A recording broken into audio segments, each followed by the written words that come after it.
will fail this course. If you don't memorize the quotient rule, you will fail this course. And tomorrow you're going to learn the chain rule. If you don't memorize that, you will fail this course. I can't be any clearer than that. It's on record. You need to memorize them and know them autonomically. It's the equivalent of knowing what a vowel is, literally in calculus. If you don't know vowels, it's impossible for you to pass your English class. It'll be impossible for you to pass this calculus class. So we do the derivative of this. We do the derivative of each piece. So what's the derivative of 3 to the x? 3 to the x, ln 3 times what? 3 to the x. That's the derivative. Oh, no. Times x cubed. Sorry. Good. Plus the first times the derivative of the second. What's the derivative of x cubed? 3x squared. Exactly. 3x squared. In order to find out where it's positive and where it's negative, what do you set it equal to? 0. So you have 0 is equal to 3 to the x times ln 3 times x cubed plus 3 to the x. I'm just writing out the same thing, times 3x squared. Nice. What can you factor out of each of those? 3 to the x.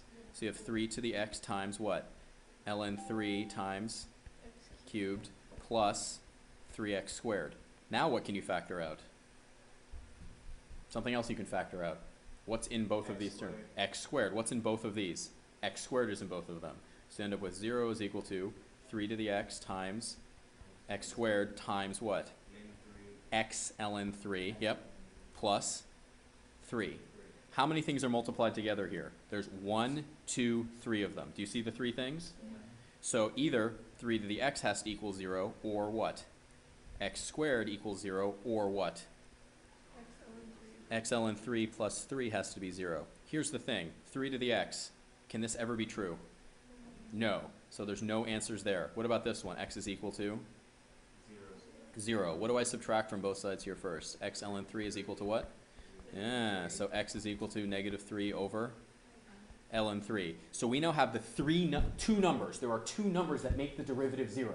There are two numbers that make the derivative 0. So what do we make now? Now we make a number line. So we have our number line, and we have on it, well, that's a really terrible line, isn't it? We have our number line, and the top is going to be f prime of x, and the bottom is x. And what are our two values? 0 and negative 3 over ln 3. Can someone on their calculator tell me what that is? Negative 3 over ln 3. So what number is in between 0 and negative 2.73? Oh, what's a nice number? How about negative 1? How about 1, negative 1, and negative 3? Sure, we test all those numbers right there. They're the numbers we test. So we have 3 regions here. We have region 1, we have region 2, and we have region 3. And where do we plug those 3 numbers into? We plug it into the derivative. Exactly. Here's the thing. There's a way you can do this. So here's the derivative, right? It's kind of annoying. You have to maybe type that into your calculator. I'm going to give you a shortcut. Look at the fully factored form here. 3 to the x is either always positive, right? So does this impact the sign of the overall thing? If the rest is negative, it's still negative. If the rest is positive, it's still positive. Because a positive times a positive is positive. A positive times a negative is a negative. So you can ignore that. X squared is always what? Positive or 0, but we're not using the zeros. This is always positive, this is always positive. So what do you only have to plug it into? This one. So you take those 3 numbers, everybody. Do this now. Take the 3 numbers, negative 3, what was it? Negative 1 and 1. Plug them into this and find out which ones are positive regions and which ones are negative regions. Do that right now. And yellow region? What? Is it positive? You got positive? Is it possible for that to happen? Yeah. Absolutely. Totally possible for that to happen. Totally possible. So what does that tell us? It's where is it increasing? Where is it decreasing? Well, where is it decreasing? Negative infinity, or I can almost do negative infinity to negative 3 over ln 3. And where is it increasing? Negative 3 ln 3 to 0, and then from 0 to infinity. Because is it increasing at 0? No, the derivative is what at 0? 0. So we could graph this and see if it matches, but there you go. It is work. It is work. This analysis is really important. This analysis is really important. So let's do a different one here. Go back to the board. Now that you've had some practice, you're doing the same thing but with this.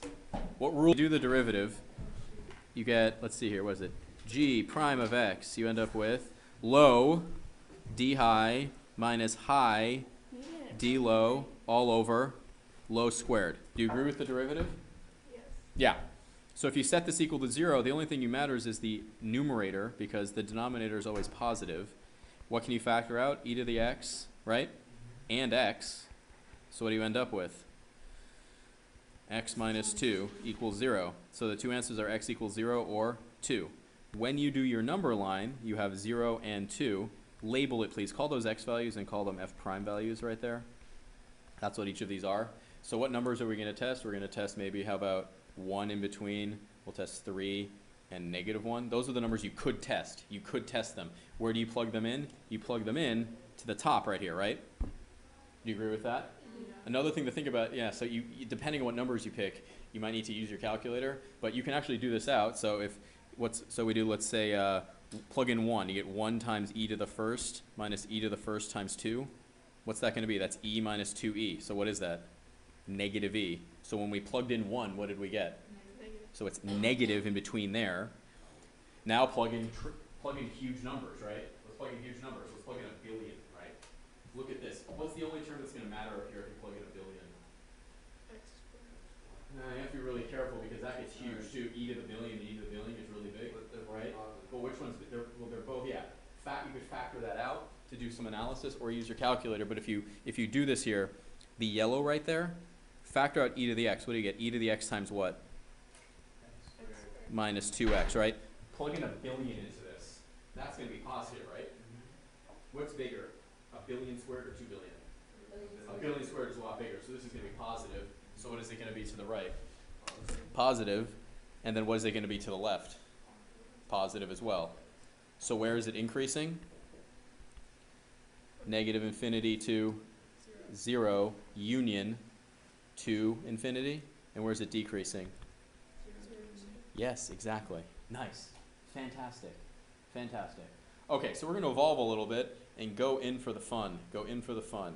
Read this. What's the thing that gets added in now? What's the thing that gets added in now? You're going to have to use the second derivative. So what I'd like you to do in your same groups, someone else is writing, I want you to do the increasing and decreasing, and I'll check that to see if it's correct, and then you can go on to concavity. So do that first. Where is it increasing?